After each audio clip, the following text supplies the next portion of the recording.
Okay, I'm going to explain the incremental rehearsal technique to be used with math facts.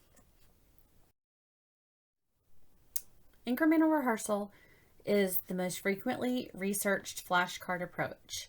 It's a very simple approach. It was initially created to teach vocabulary skills.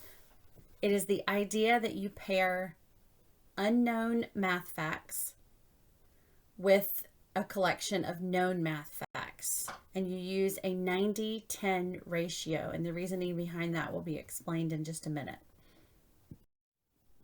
So some pros and cons of incremental rehearsal. It has a high success rate. The materials are minimal. Flashcards is all you need. You could also use a flashcard app if you'd rather use the electronic approach. It increases retention, and it can be used in peer or cross-age tutoring scenarios if a teacher is not available. I think that a couple of the cons about this technique are that it is time consuming, and in all honesty, I think it's slightly confusing. The instructional setting that you would use with this intervention is either Tier 2 or Tier 3. It's an intensive intervention. It has to be delivered one-on-one. It does require a teacher sitting there with the intervention. So unlike some of the other ones that we've learned about, it is not a self-administered intervention. It does require a teacher or another person along with the student. But it is beneficial for students who struggle with retention and then using that newly learned information. Like I mentioned before, the materials are minimal. It's just flashcards. You could also use a flashcard app on an iPad if you wanted to. And in order to prepare for this intervention, it requires that the teacher assess the student to determine their baseline. And then you're going to create the flashcards. So that has to be done before the intervention can be started. So here's the procedure. You take a set of 10 flashcards, and it's the 90-10 ratio. So 9 of the flashcards are known facts, and then 1 is the unknown fact.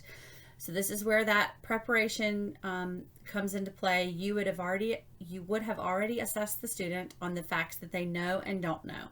And then you're going to create a set of 10 with 90 being known and 1 being unknown. So then you're going to show the child the unknown fact first. That's the top card. You tell them what it is, tell them the answer. Then the second card you show them is the first known fact.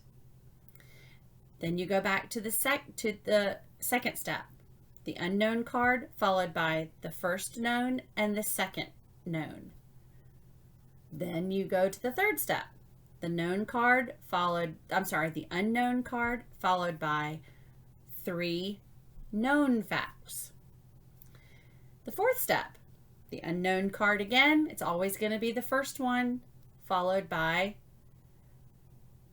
4 known facts. So you can see how this repeats itself. It keeps building until you have completed the deck of 10 cards.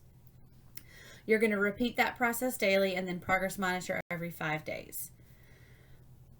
And as unknown facts become known, they get moved to the known section and you replace them with a new unknown fact.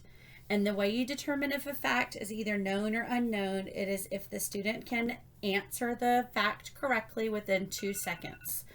So once they have shown you that they can repeatedly, that they have learned the unknown fact and can repeatedly give you the correct answer, then that fact can be moved to the known section and you would replace it with a new unknown fact. Here is maybe a little bit better explanation of that sequence that I found from Burns.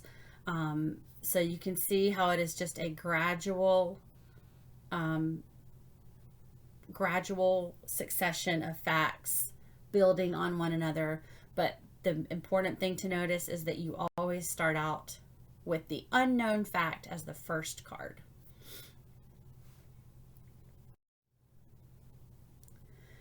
So what I found in the research, obviously, I'm mostly talking about how it can be used with math facts, but it could also be used with sight words, vocabulary words, letter names, survival words, pretty much any sort of skill and drill that a student is trying to learn.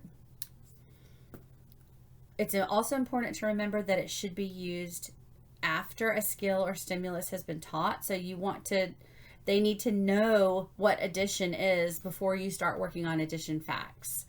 They need to know that, they need to have learned multiplication before you start drilling them on their multiplication facts. So you have to teach the skill first. That 90-10 ratio that I've been talking about, that helps to develop a behavioral momentum. The research says that children are more inclined to persevere and stick with something when they feel a certain amount of success in their performance. And so by using that 90-10 ratio, 9 times out of 10, they're going to know what the answer is to the fact. And so that's going to give them the behavioral momentum that they need to keep going and push through, even when they get to the one that they don't know. Again, this intervention has been proven to increase retention and generalization. So I read an article that compared it to just a traditional drill, just traditional skill and drill, like old-fashioned skill and drill that we might have learned in school, but it shows that incremental rehearsal has greater retention.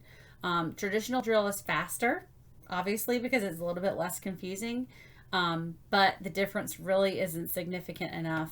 It talked about the efficiency of traditional drill versus incremental rehearsal, but the difference really is not significant enough to make a difference. And I read that the most common reason that students struggle with math at the elementary level is difficulty recalling basic math facts. So this intervention is perfect for that. Obviously, the children need to be able to recall their basic math facts just, very quickly. And we know that that skills in math build on each other. So having this good, strong foundation of their basic math facts will help them as their math gets increasingly harder as they get into the upper grades. I am now going to demonstrate the incremental rehearsal technique that you can use for math facts. So prior to the steps of the procedure, you would have assessed your student and determined their skill level and determined which facts they know and which facts they don't know. So in this example, we're going to be using multiplication facts. So you would have assessed the student and figured out of all the facts that you want them to know, which ones they know and which ones they don't know, and they're in 2 separate piles. Then for this technique, you're going to create a stack of 10 multiplication facts. 9 of them are going to be ones that the student knows. That means that they can answer them correctly within 2 seconds. So you're going to use 9 known facts, and you're going to use 1 unknown fact. Okay? Now, first, you present the unknown fact to the student, and you say it out loud, including the answer. 7 times 7 equals 49. What is 7 times 7? And then the child responds. 7, and then you would say again, 7 times 7 is 49. Please say the correct answer when you see this problem. All right, then you're going to rehearse the unknown fact in this sequence. You pair the unknown fact and then the first known fact. Then you pair the unknown fact with the first known and the second known, and you would have the student say those 3 answers.